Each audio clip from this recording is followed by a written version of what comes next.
जय सियाराम दोस्तों। श्री राम ने अपनी गर्भवती पत्नी सीता को दुनिया के बहकावे में आकर वन में क्यों भेजा? क्या श्री राम भी दुनिया के बहकावे में आते थे? असल रामायण श्री राम जी के राज तिलक तक सीमित है और इसलिए उत्तरकांड बाद में लिखा गया है और अलग अलग मतों में मतभेद पैदा है, क्योंकि तुलसीदास, संत तुकाराम महाराज और दक्षिणी क्षेत्र में भारत के भिन्न भिन्न द्वारा लिखित रूप में अपने अपने विचारों से होकर अपना लेखन किया है और इसलिए उनकी रचनाओं में भेद पैदा हुए हैं। अगर श्री राम इतने ही निर्दयी थे तो वह समय कैसे कहते हैं कि हे बीते, मैं एक पत्नी व्रतधारी ही रहूँगा। तथापि अगर सीता जी को त्याग करना ही था तो दूसरा विवाह भी कर सकते थे। फिर वह अश्वमेध यज्ञ उन्होंने किया तो तब उन्होंने सीता जी की मूर्ति को स्थापित किया था और वो यज्ञ पूर्ण रूप से होकर संपन्न करवाया। इसलिए यह भ्रम मत पालो। भ्रम फैलाने वाले लोग ही देश में अफवाहों को हवा दे रहे हैं। जिन्होंने अपने धर्म के बारे में कुछ ज्ञान नहीं है, ऐसे ही लोग फूट डालो और राज करो वाली नीति से होकर पूरा देश हड़प लिया करते हैं। जी नहीं, राम तो मर्यादा पुरुषोत्तम कहे जाते हैं और वे अपनी कार्य मर्यादा का पालन करते हुए निभाएं। एक अच्छे शासन के लिए यह जरूरी होता है कि वह अपने राज्य में होने वाली गतिविधियों पर दृष्टि बनाए रखे। बस लोगों को फालतू की बातें सुनकर प्रजा की खुशी के लिए अपने सभी सुख त्याग दिया। दुनिया को चलाने वाला दुनिया के बहकावे में क्या आएगा? लेकिन आज के शासन तो सिर्फ निजी स्वार्थ के लिए जनता को गुमराह करने में लगे हैं। जनता को इसके हिसाब से चलना पड़ रहा है। आजकल हर कोई सत्ता हासिल करने के लिए दिन रात देश को लूटकर अपना परिवार मजबूत करने में जुड़ा है। क्या श्री राम द्वारा सीता जी को वनवास भेजने का निर्णय उचित था? तर्क सहित राम जी ने माँ सीता को कभी वनवास दिया ही नहीं। मैं इस प्रश्न का और इस प्रश्न से जुड़ी उस धारणा को सिरे से खंडित करता हूँ कि राम जी ने सीता जी को वनवास दिया। अब जनता लठ लेकर मेरे पीछे पड़े हैं तो मैं कथा को गलत बता रहा हूँ। मैं जनता यह बात जान ले कि राम जी अपनी जगह सही थे, वो मर्यादा पुरुषोत्तम थे। श्री राम जी ने माता सीता को वनवास दिया होगा एकमात्र एक कोरी कल्पना है जो कालांतर में कथा को रोचक बनाते हुए एवं सियाराम के नाम से सिया को हटाने के लिए कथा में डाला गया। ऐसा कहने के पीछे जो कारण मैं दे रहा हूँ, कृपया उन पर विचार किया जाए और आगे से किसी भी व्यक्ति द्वारा जब यह कहा जाए कि श्री राम ने माँ सीता को वनवास दिया और उससे यह भी कारण बताया जाए कि भ्रम का निस्तारण किया जाए। वाल्मीकि रामायण की कथा का सबसे पुराना स्रोत अस्तु सबसे पौराणिक उसे ही माना जाना चाहिए। अब लोग कहेंगे कि वाल्मीकि रामायण में भी उत्तरकांड में यह कथा दी गई है कि मेरा उन स्तुति जसों से प्रश्न है कि क्या आपने वाल्मीकि रामायण पढ़ी है? यदि आपने वाल्मीकि रामायण पढ़ी है तो युद्ध कांड के बाद जब श्री राम का अयोध्या में राज तिलक हुआ उसके बारे में भी अपने पढ़ा होगा। युद्ध कांड का अंतिम सर्ग है श्री राम पट्टाभिषेक सर्ग और आगे सभी लोग उनसे प्रसन्न थे और राम ने हजारों वर्ष तक राज्य किया। और जब किसी कथा में ऐसा कहा दिया जाता है तो कथा समाप्त हो जाती है। फिर उत्तरकांड कहाँ से आ गया? संस्कृति की देवकाओं में जब कथा का मंत्र था, श्लोक जब समाप्त होता है तो अंत में पढ़ने के लाभ बताए जाते हैं। उदाहरण के तौर पर रावण द्वारा विरचित शिवा तांडव को ही देखें। इस स्रोत को यह भी पढ़ता है, याद रखता है और सुनता भी है। लोग कहते हैं कि राम ने सीता को चरित्रहीन मानकर निकाल दिया, और अगर मैं कहूँ कि राम ने सीता पर कभी संदेह भी नहीं किया, तब लोग कहेंगे उन्होंने अग्नि परीक्षा ली थी। अगर मैं यह भी सिद्ध करूं कि राम ने सीता की कभी अग्नि परीक्षा ही नहीं ली, चलिए देखते हैं हुआ क्या था। राम युद्ध जीत गए। राम ने लंकापति से कहा कि लंकापति विभीषण से कहा कि सीता श्रीग यहाँ लाइए। वाल्मीकि रामायण युद्ध कांड सर्ग 114 श्लोक 7। पर असल में कथा कहती है कि विभीषण ने कहा कि आप यहाँ से ऐसा जाएं, ऐसा उचित नहीं। विभीषण ने उन्हें समस्त श्रृंगार के साथ विदा किया। तब राम ने जब सीता श्रृंगार में आई, तब उन्होंने उनसे यह कहा कि आप ऐसे रूप में समाज में आएंगी तो लोग बातें बनाएंगे। निकट आग की राख थी, आगे आप समय समझदार हैं।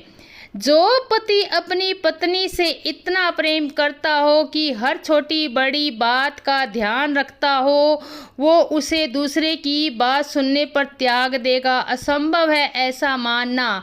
थोड़ा पीछे चलते हैं। वाल्मीकि रामायण में अयोध्या कांड।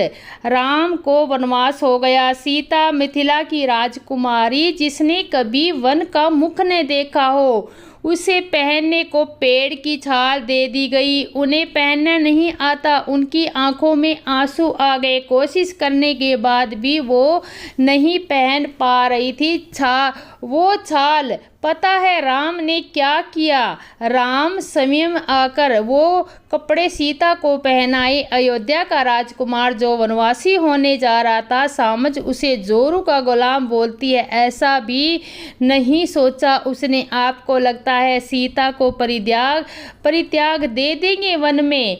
तुलसी बाबा की कविता वाली में एक बड़ा प्यारा प्रसंग है। सीता थक गई, राम से थकान नहीं कह पाती, लक्ष्मण को पानी लेने भेज देती है। राम उनकी थकान समझ जाते हैं। फिर पता क्या हुआ?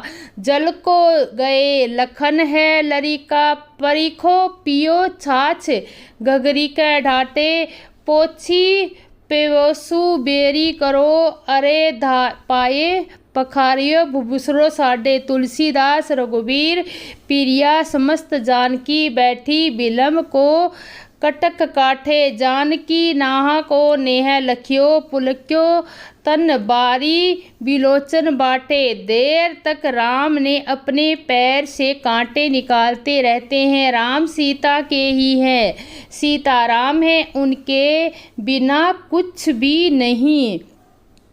ये बताने में मेरी बात सही नहीं लग रही होगी आपको, पर मेरी आंखों में धुंधली हो चुकी है। बहुत कम आंसू आते, लिखते समय आज आ जाए। मेरा लिखना यही सार्थक हो जाएगा और कारण देना मूर्खता होगी, क्योंकि अब जो भी न समझे वो कभी न मानेगा। श्री राम जी द्वारा सीता जी को वनवास भेजने का निर्णय उचित था। श्री राम का विरोधी करने का यह सबसे सरल बहाना है उन लोगों के लिए जिन्हें भी राम का विरोध करना है। कुछ लोगों को यह बातें हजम ही नहीं होती कि सनातन धर्मी एक ऐसे व्यक्ति को मर्यादा पुरुषोत्तम कैसे मान लेते हैं जिसने अपनी धर्म पत्नी को घर से निकाल दिया हो। श्री राम के जीवन की जुड़ी अन्य बातें को इस एक वाकये से कैसे तोल लेते हैं लोग? क्या कुछ और सीखने को नहीं मिला उनके जीवन में, या रामायण के किसी और पात्र से आप कुछ आशा नहीं रखते? विवाह की पहली रात माता सीता ने श्री राम के सामने यह सत्य प्रस्तुत किया कि आपके पिता श्री पुत्र प्राप्ति के लिए 3 विवाह किए। क्षेत्रीय और राजधर्म के अनुसार इसमें कोई भी दोष नहीं है, क्योंकि सनातनम उत्पन्न कर राज्य की उत्तराधिकारी देना राज्य का कर्तव्य है, तो क्या आप भी अन्य विवाह करेंगे? अगर मैं आपको संतान सुख न दे सकी तो इस पर श्री राम ने कहा, राज्य को ही त्याग दूंगा, लेकिन दूसरा विवाह कदापि नहीं करूंगा। जब सीता हरण हुआ तब श्री राम के पास सुवर्ष था। कितनी ही वसुधारियों के लिए उपस्थित है, वह चाहते तो किसी और से विवाह कर सकते थे। माता सीता की खोज के लिए इतनी लंबी यात्रा न करते। माता सीता के प्रति अपने प्रेम के लिए ही श्री राम ने इतना परिश्रम किया। जब श्री राम ने राज्य प्रारंभ किया तो उनकी प्रजा के कुछ लोगों ने माता सीता के चरित्र पर गलत बातें की। श्री राम के लिए बोला गया कि ये तो स्त्री मोह में धर्म को भूल गए हैं।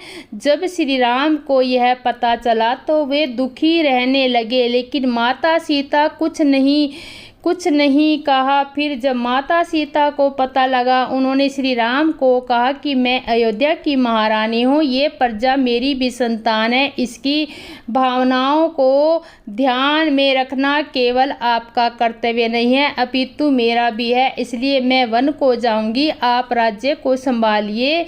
यहाँ हम श्री राम का उदाहरण न ले बल्कि माता सीता की ओर देखें। यहाँ यह समझना जरूरी है कि माता सीता और महारानियों की तरह नहीं है जो केवल सज संवर कर रेशम के गद्दों पर बैठना भर जानती है। यहाँ कई द्वारा दिया गया वनवास सहज और संघर्ष स्वीकार करना श्री राम की महानता को दिखाता है। वही यह प्रसंग माता सीता की महानता को दिखाता है। जिस समय माता को वनवास हुआ उस समय वह गर्भ से थी। ऐसा कौन सा राज्य होगा जो अपने उत्तराधिकारी को त्याग देगा? आजकल के नेताओं को देख रहे हैं ना, आपकी कैसे अपने पुत्रों की सेटिंग करने में लगे हैं। अंत में आपसे पूछना चाहूँगी, आपको कैसा राज्य पसंद है? श्री राम जिन्होंने अपने पत्नी प्रेम और पुत्र मोह से ऊपर अपनी प्रजा को रखा, या धृतराष्ट्र जैसे पुत्र मोह में महाभारत करवा दी। क्या श्री राम जी के द्वारा सीता जी को वनवास भेजने का निर्णय सही है? यहाँ तक मैंने रामायण को समझा, इसके आधार पर उत्तर लिख रही हूँ, इसलिए उत्तर में स्रोत का अभाव है, परंतु तर्क की कमी महसूस नहीं होती। राम ने सीता का त्याग किया, बल्कि राजा राम ने रानी का त्याग किया। राम और सीता दोनों के मन पवित्र और शक्तिशाली थे। रामायण में राम एक आदर्श राजा और सीता एक आदर्श रानी बताई गई है। अगर दोनों आदर्श है तो राजा और रानी में कोई अंतर नहीं होगा, अर्थात कोई भी निर्णय दोनों का निर्णय होता है। प्रजा के हित भलाई के लिए एक आदर्श राजा और रानी अपनी जान की परवाह एक सेकंड में नहीं करते, और अलग होने वनवास की परवाह या चिंता कैसे हो सकती है? समाज या प्रजा में कई तरह की विचारधाराएं होती है। जब अयोध्या की प्रजा में यह भली भ्रांति फैली कि रानी सीता अपवित्र है और राजा राम को रानी सीता का त्याग कर देना चाहिए, तब प्रजा की भलाई के लिए राजा राम और रानी सीता दोनों ने अलग रहने का निर्णय लिया, जिसे साधारण लोग वनवास कहते हैं। जिस प्रकार सदे हुए शरीर में सर्दी और गर्मी का प्रभाव नहीं पड़ता, उसी प्रकार नियंत्रण और पवित्र मन में सुख और दुख का प्रभाव नहीं पड़ता। राजा राम और रानी सीता के मन इतने पवित्र और शक्तिशाली थे कि उनके लिए प्रजा के हित सर्वोपरि थे और प्रजा की खुशी ही उनके लिए आनंद था। अलग वनवास तो उनके लिए अत्यंत छोटी सी बात है। अब आपको उत्तर मिल गया होगा कि वनवास का निर्णय सही था या गलत। यहाँ पर यह भी कहना चाहता हूँ कि कमज़ोर और अपवित्र मन वाले व्यक्तियों की विचार शक्ति कम होती, इसलिए हम सबको मन में शक्तिशाली बनाने का निरंतर प्रयास करना चाहिए। राम ने रावण से युद्ध क्यों किया जब बाद में उन्हें सीता को त्यागना पड़ा? यदि सीता माँ को छोड़ना अनिवार्य था तो वे भरत को अपना राज्य देकर वन में क्यों नहीं चले गए, जैसे सीता ने वनवास के समय किया था? प्रिय मित्र, रामायण के एक अध्याय समझने के लिए रुचि की गई है ताकि जीव का उद्धार हो सके। उस समय दृश्य स्टोर करने के लिए कोई साधन नहीं थे, इसलिए यह सत्य हजारों साल पहले किसी महापुरुष ने लिख दिया था। पहले भी कई बार वर्णन कर चुका रामायण का चलिए आज भी चर्चा कर लेते हैं। समझें, दशरथ पुत्र राम और शरीर एक रोल निभा रहे हैं। राम का जो आत्म स्वरूप है, इसी प्रकार सब पात्र रोल निभा रहे रामायण के। आइए कुछ पात्रों की पहचान कर लेते हैं। जब आप असली राम की भक्ति करते हैं तो आपने इस अत्यंत पर विजय प्राप्त करनी होगी, तभी राम मिलेंगे। दृश्य को सत्य मानकर नहीं, अर्थात शरीरों की पूजा, ध्यान, मंत्र तंत्र आदि करके आदि। राम ने रावण अर्थात मन को मारा, भेदी से भेद पूछकर शक्ति नहीं। सीता अर्थात शांति को पाने के लिए पाना भी मन का बहुत है, उस अपराजित नहीं रहा, यानी शांति भी ज्ञान प्राप्त तक सीमित है। अतः समय में सब कुछ त्याग कर अकेले अर्थात जीव ने ही अपने संत स्वरूप लौटना चाहा। रामायण के अनुसार जब माता सीता की शुद्धता पर लोक का अपवाद उठा तो माता सीता को वनवास मिल गया। अब इसमें बात सही या गलत ही नहीं है, बात है लोगों की सोच की, क्योंकि माता सीता वनवास का कारण ही लोकापवाद था, जिसका शांत करने के लिए भगवान राम ने ये निर्णय लिया। भगवान राम ने अपने राजा होने के धर्म का पालन किया, माता सीता के अपने पतिव्रता धर्म का पालन किया, पर अब गलत है। अयोध्या की प्रजा जिनको रामचंद्र के भगवान होने का पता था, तब भी उनकी अर्धांगिनी माता सीता की शुद्धता पर व्यंग्य देखा जाए तो भगवान ने ये नरनीला मनुष्य को ये शिक्षा देने के लिए करी। समाज किस तरह से किस शुद्ध मनुष्य पर उंगली उठाने से पहले सोचता भी नहीं है। केवल एक धोबी के कहने पर राम ने गर्भवती सीता को वन में रहने को छोड़ दिया, ये कैसा अन्याय है। श्री राम राजा होने के अलावा मर्यादा पुरुषोत्तम भी थे और उन्हें संसार के सामने एक उदाहरण प्रस्तुत करना था कि राजा के लिए जनहित सर्वोच्च होता है। यदि देश का कोई भी नागरिक चाहे जिसका स्थान समाज में कुछ भी न हो, यदि किसी कारणवश राजा से संतुष्ट है तो उसकी राय का मान देने के समाधान किया जाएगा, चाहे राजा को व्यक्तित्व और कीमत चुकानी पड़े। किंतु राम का निर्णय मेरी राय में उचित नहीं था, क्योंकि सीता जी श्री राम जी की पत्नी होने के साथ अयोध्या की महारानी और उससे भी पहले राज्य की नागरिक, फिर अग्नि परीक्षा के द्वारा खुद को पवित्र भी स्थापित कर चुकी थी। फिर भी एक अपवाद केवल स्वरूप सीता जी को सजा दी गई, जो न्याय संगत नहीं है। यदि गौर से देखा जाए तो धोबी का कथन तत्कालीन समाज में स्त्रियों की स्थिति की ओर ध्यान दिलाता है, जहां भले ही राजनीय वर्ग में न हो, किंतु प्रजाजनों में स्त्री का स्थान अत्यंत निम्न थाया होता जा रहा है और पुरुष उनके साथ कुछ भी कर सकता है, और बालपन में पिता, युवावस्था में पति का, वृद्धावस्था के पुत्र के अधीन उसका कोई स्वतंत्र सात्विक नहीं होता है। भगवान श्री राम ने किसी की बातों में आकर सीता का परित्याग क्यों कर दिया? श्री राम जी का जब राज्याभिषेक होने जा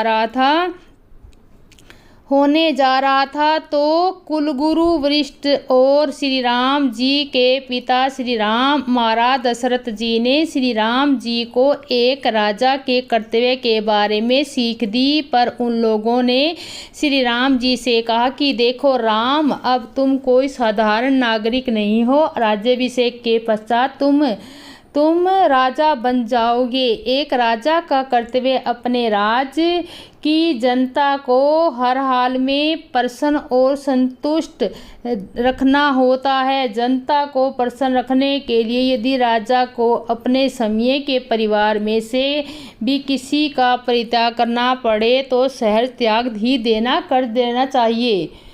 अयोध्या का राज माता कैकेयी द्वारा अपने पुत्र भरत के लिए मांग लेने और श्री राम जी के लिए 14 वर्षों का वनवास मांग लेने के कारण ही श्री राम जी का राज्याभिषेक तत्काल नहीं हो सका था। राज्याभिषेक की वेदी पर से उठकर वक्लत वस्त्र पहनकर श्री राम जी सीता जी की ओर वनवास को चले गए। भरत जी एक क्षण में एक राजनीति गद्दी के लिए 14 वर्ष व्यतीत हो जाने पर जब राजा जी अयोध्या आए तो बड़े धूमधाम के साथ उनका राज्याभिषेक हुआ। सब कुछ ठीक ठाक चल रहा था। राजा श्री राम जी ने बहुत गुप्तचर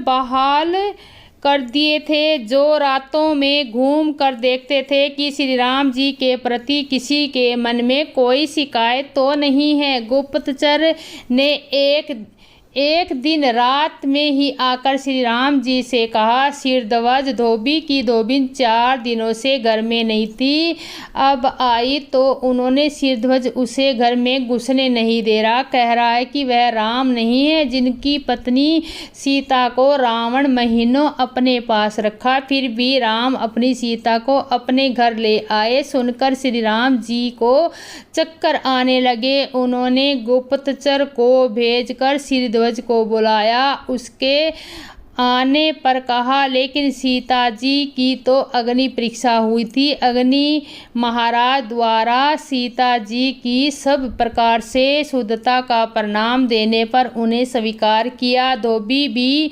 बहुत मुंहफट और निडर था, परंतु कहा, लेकिन लंका की अग्नि परीक्षा का क्या भरोसा? अग्नि परीक्षा तो वहाँ अयोध्या हमारे सामने हुई ही नहीं थी। श्री राम जी चुप। उन्होंने पिता और कुलगुरु वशिष्ठ जी की सीख स्मरण में आई। उन्होंने लक्ष्मण को आदेश देकर सीता जी को वनवास भिजवाया। सीता जी गई तो फिर अयोध्या लौटकर नहीं आई। जब श्री राम ने अग्नि परीक्षा के साक्षी थे तो श्री राम ने सीता को क्यों निर्वासित किया? श्री राम अग्नि परीक्षा के साक्षी नहीं थे, अपितु वे खेल उन्होंने ही रचा था। शूर्पणखा के लक्ष्मण ने कान नाक काटे थे, तभी राम को यह बात पता थी कि एक स्त्री की दुर्दशा का बदला रावण स्त्री का हनन करके ही लेगा। इससे पहले ये बता दूं कि राम के वनवास का मुख्य कारण रावण वध ही था। क्यों? लेकिन जब वन में 12 वर्ष बीतने के बाद रावण ने उसका लक्ष्मण की अनुपस्थिति में सीता को राम ने अग्नि को सौंप दिया। ये बात लक्ष्मण को भी नहीं पता थी। जब लक्ष्मण जी आए तब उन्होंने जिस सीता को राम के साथ देखा वो सीता का हूबहू प्रतिबिंब था।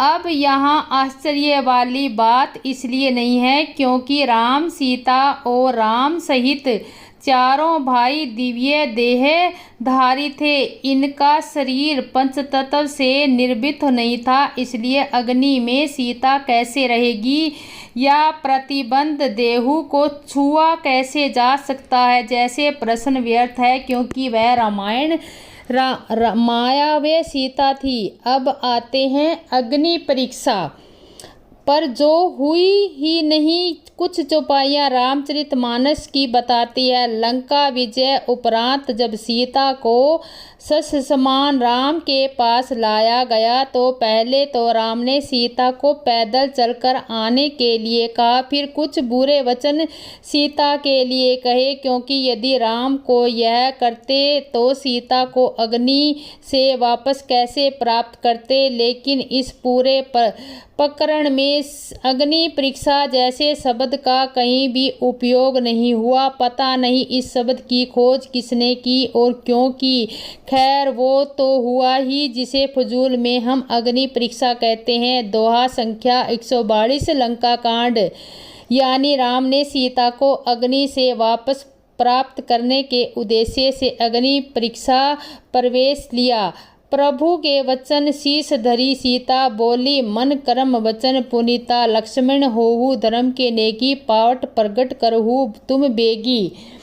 फिर लक्ष्मण जी ने अग्नि प्रज्वलित की और छाया सीता अग्नि में लय हुई तथा सीता जी को असली सीता थी जो वो अग्निदेव प्रगट होकर स्वयं राम को सौंपा। अब तक आपको ज्ञात हो गया होगी कि अग्नि परीक्षा नहीं थी। किसी तरह से अग्निदेव ने सीता को राम के हवाले किया। उसके लिए एक छंद लिखा है, श्रीखंड सम पावक पंकत की कली। अब आता है सीता निर्वाहस। वह भी गलत धारणा है। जब महापुरुष लोग हमें ये बताते हैं कि राम सीता दोनों की सहमति से लिया गया निर्णय था, तब हम उनकी बात पर विश्वास नहीं करते, क्योंकि हम उस युग की परंपरा, रीति रिवाज, नियम कायदे तथा विचारों की शुद्धता और फालतू की बातें कर पाते हैं। अगर कर पाते तो जानते, यदि किसी कारण घर की प्रछांगना तथा कोई धीरे धीरे पूरा समाज ही आपत्ति करे तो राजा और पीड़ित व्यक्ति को किसी प्रकार का निर्णय लेना चाहिए। समय सिद्ध है, कुछ समय के लिए पीड़ित व्यक्ति को उस माहौल से दूर कर देना चाहिए। सीता के विषय में तो उस समय गर्भवती थी, इसलिए राम का राजा होने के साथ साथ अपनी संतान को अच्छा और स्वस्थ माहौल देने का भी कर्तव्य पूर्ण करना, साथ ही सीता की कुड़ा का शिकार न हो वे भी ध्यान रखना, ताकि उनकी होने वाली संतान पर इसका कोई दुष्प्रभाव न पड़े। इसलिए वाल्मीकि आश्रम एक ऐसा स्थान था जहाँ सारे बुद्धिजीव राम की परिस्थिति में पूर्ण अवगत थे, जहाँ सीता की पवित्रता पर कोई संदेह करने की सोच भी नहीं सकता था, जहाँ राम की संतान स्वयं वातावरण में भावी राजा बनने के लिए शिक्षा प्राप्त कर सकती है। और वाल्मीकि रामायण के उस समय का चरित्र लिख रहे थे, जो हर आपदा एवं परिस्थिति का आकलन करने की क्षमता रखते थे। इसलिए राम ने सीता को कुछ काल के लिए वाल्मीकि आश्रम में रहने के लिए भेजा, ताकि सीता की अनुपस्थिति में प्रजा को उनके भ्रम से निकाला जा सके, न कि विपरीत परिस्थिति में सीता को प्रजा पर थोपा गया। इसके दो नुकसान होते। पहले तो थोपी गई बात के द्वारा प्रजा सीता का सम्मान दिल से कभी नहीं करती। दूसरा, राज्य की स्थापना वो हो पाती ना ही सीता उनकी संतान प्रजा की आंख मिला पाते, और एक कुटिल संतान भविष्य में श्रेष्ठ राजा का कैसे बनती। इसी कारण से राम और सीता का निर्णय सटीक था और होना भी था। यदि अंत में सीता को वापस बुलाने के लिए वह अवध पहुंचता तो, लेकिन सीता ने प्रजा की सोच को दुख प्रकट करते हुए वापस लौटने का फैसला सुना लिया। इससे हाहाकार मच गया और सीता ने भूमिगत होना स्वीकार किया, न कि अयोध्या वापस लौटना। और आगे विडंबना यह है कि सदियों से ऐसे विषय में अभी भी गंभीरता से सोचा नहीं गया। ऐसा क्या हुआ कि बस कुछ लोगों ने जैसा प्रचारित किया बस मान लिया, यहाँ तक कि खुद से रामचरितमानस पढ़कर भी देखी नहीं गई। यदि ध्यान देकर पढ़ते तो उत्तर स्वयं ही प्राप्त हो जाते। खैर, यह अग्नि परीक्षा का प्रकरण सिर्फ रामचरितमानस में ही मिलता है। वाल्मीकि रामायण में ये प्रकरण है कि नहीं कि रामचरितमानस में भी इसे सही तरीके से बताया गया है, पर हम आपको बताते हैं कि रामचरितमानस में भी इसे बहुत अच्छी सीता जैसी सबला नारी को लोग